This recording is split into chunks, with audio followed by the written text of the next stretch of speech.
Okay, the next one is Australia, so you can go transfer degree. So in Malaysia, if you want to do this after your IG, can you can clarify, please.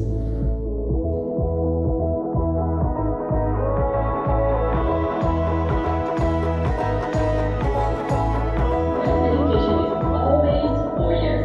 So you finish high school, come straight into the degree. You don't have to worry about doing pre-U, foundation, matriculation, A-levels, or anything like that. There are over 4,000 universities in America, alright? So with 4,000 universities, there are a lot of options, okay?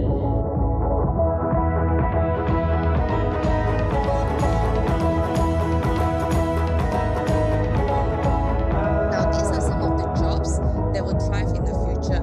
Take an example, AI.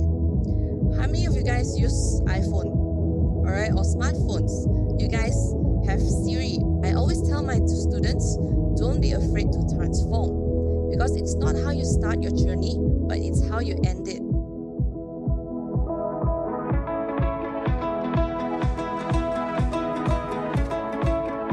Okay, so only that area been affected. Epidemic means the entire country or the state been affected, and pandemic means it's involved the entire world. What we achieve inwardly will change outer reality. So we have to achieve something.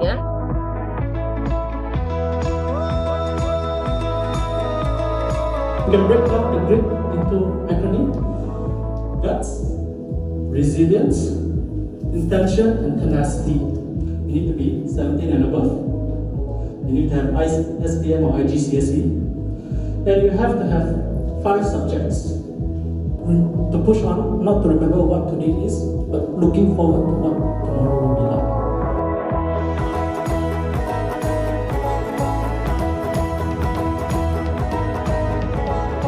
Opening up a chic restaurant will be a dream for many chefs. It is the perfect opportunity to display their own cuisine as well as within their own free will. Basically, that for those who receive a formal trainings, they can work in a hotel. Number 5 is you can start your own business. So basically that I think Malaysia is quite obvious that you can see a lot of cafe, a lot of fine dine restaurants.